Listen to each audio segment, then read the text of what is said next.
Hola, buenas noches a todos. Les habla su servidor Guillermo Huerta, miembro de la Primera Iglesia Bautista de Monterrey. El título de la meditación de hoy es: En el diccionario de la fe no existe la palabra duda. Y antes de iniciar la meditación, pedimos a Dios que prepare nuestros corazones para que esta breve reflexión sobre su palabra sea de edificación y de bendición.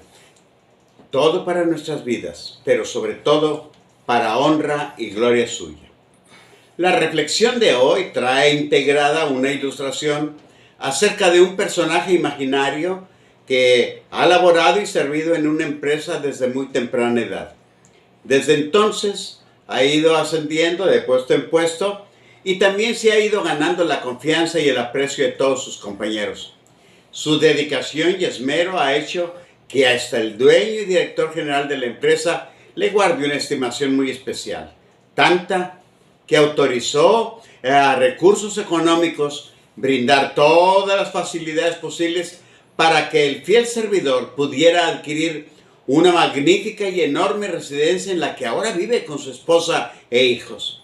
Ha prosperado tanto que la familia se mueve en autos del año y los muebles de la casa son de los mejores. También logró adquirir una finca de campo donde tiene decenas de vacas y ovejas cuya existencia ha ido en aumento desde que inició el buen negocio de la compra y venta de dichos animales. Tanto en su hogar como en el rancho cuenta con los trabajadores suficientes para llevar a cabo las tareas que se requieren. Quienes lo conocen aseguran que su futuro económico lo tiene resuelto. La fidelidad con que sirve a la empresa y la forma de vida que lleva pudiera resumirse en solo 4 palabras. La vida le sonríe. Sin embargo, al líder sindical no le parecieron bien las percepciones y el trato que la compañía daba al trabajador. Y en la primera oportunidad que tuvo, habló con el director y le puso las cartas sobre la mesa. Ese hombre se está aprovechando de la empresa. Estoy seguro de que si se le retiran todos los privilegios que tiene, verá usted cómo va a hablar mal de la compañía y también de usted.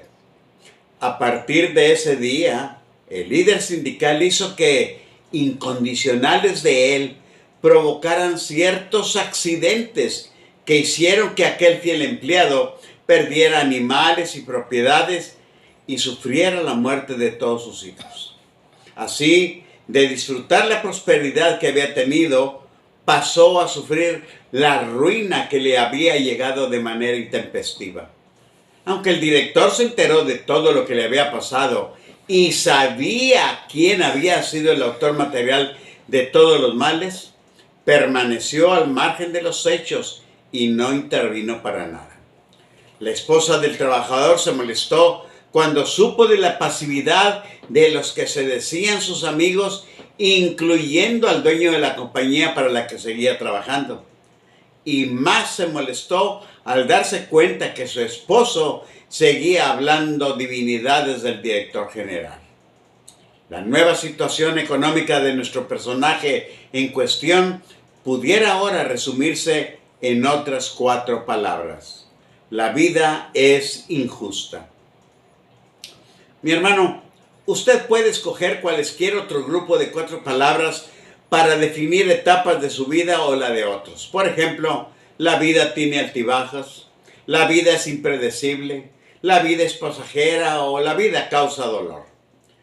Pero volvamos a la ilustración con la que iniciamos nuestra reflexión de hoy. ¿Cómo la ve?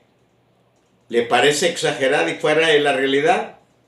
Si piensa en sí, entonces permítame extender los brazos y decirle: bienvenido al mundo de Job.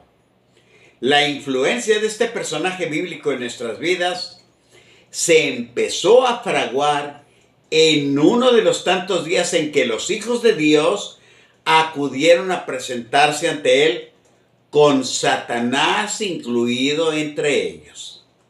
Y decimos que la vida de Job empezó a influir en nosotros no solo porque el Señor lo considerara como un varón perfecto, temeroso de Dios y apartado del mal, sino por el nivel de fe mostrado ante las pruebas que tuvo que enfrentar. Vaya, es como lanzar al mercado un auto que con mucha publicidad se logra convencer a los consumidores de que esa obra de ingeniería automotriz es lo máximo.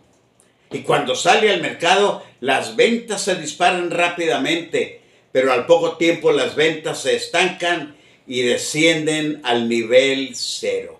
¿Por qué? ¿Cuál pudo ser el motivo de este gran fracaso? Pues nada, que la realidad le quitó al carro el falso traje de la octava maravilla y le dejó al descubierto sus fallas. Todo lo que se había dicho de él resultó completamente falso. Entonces, verter elogios sobre algo no significa o garantiza que ese algo sea bueno. Su buen o mal funcionamiento saldrá a flote cuando sea usado para lo que fue construido. Dios no iba a permitir que alguien pusiera en duda la integridad, las características buenas de su siervo Job. Por eso cuando Satanás le dijo a Dios que la fidelidad de ese hombre no era real, que le era fiel porque al trabajo de sus manos tú le has dado bendición. Cuando oyó eso el Señor, sin dudar en lo más mínimo, autorizó al maligno a que le quitara a Job todo lo que creyera necesario.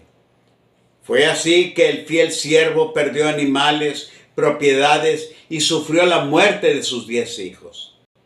Job no había hecho nada malo, nada como para merecer lo que le estaba sucediendo.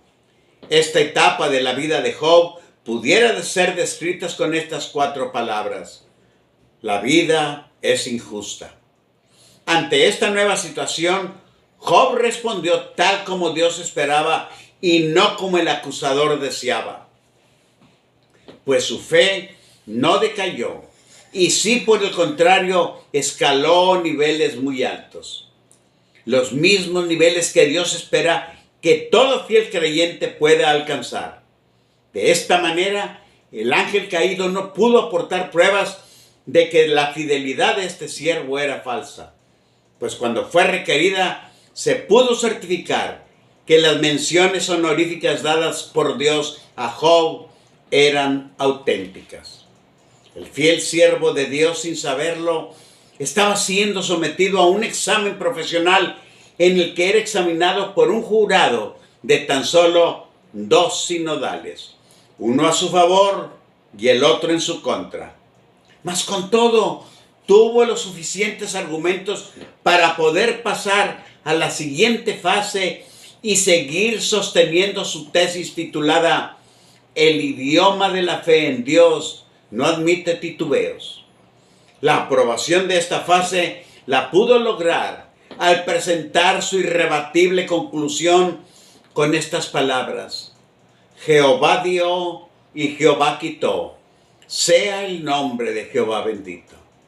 En ese momento los sinodales hicieron un breve receso para deliberar sobre el siguiente aspecto a examinar y llegaron al acuerdo de que el acusador intervendría en la vida de Job. Intervendría, pero siguiendo al pie de la letra estas instrucciones de Jehová. Le dijo el Señor: Job está en tu mano, mas guarda su vida.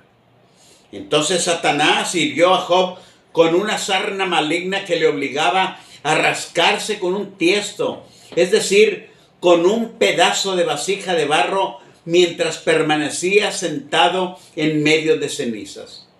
Cuando su mujer lo vio así, le dijo: maldice a Dios y muérete. La fe de Job le permitió responder sabiamente: ¿recibiremos de Dios el bien y el mal no lo recibiremos? Este argumento vino a comprobar que en Job la enfermedad pudo mermar su salud, pero no su fe. Así que el presidente del jurado dio su aprobación a este capítulo con la firmeza de estas palabras: en todo esto no pecó Job con sus labios. Al final del examen, el presidente del jurado quitó toda aflicción a Job y le restituyó al doble todas las cosas que habían sido suyas. Mis hermanos, ¿con cuál enseñanza nos quedamos de esta parte de la vida de Job? Pues que ante la adversidad procuremos no imitar lo que la mayoría hace, que para sentirse bien intenta limitar o empequeñecer el concepto de Dios diciendo, quizá Dios se olvidó de nosotros, o se me hace que Dios no está siendo justo conmigo. También pudiera pensarse, no es posible que Dios permita el sufrimiento. Hermanos, estas expresiones salen de corazones de poca fe. Este tipo de personas opta por reducir el concepto que se tiene de Dios, en lugar de aumentar su fe. En lugar de aumentar su fe, quisieran que Dios cambiara las circunstancias. Desconocen que la fe no cambia la voluntad de Dios, la acepta. Así que, ante cualquier adversidad, si siente que su fe flaquea, no se justifique diciendo, es que yo no soy Job, porque eso es cierto.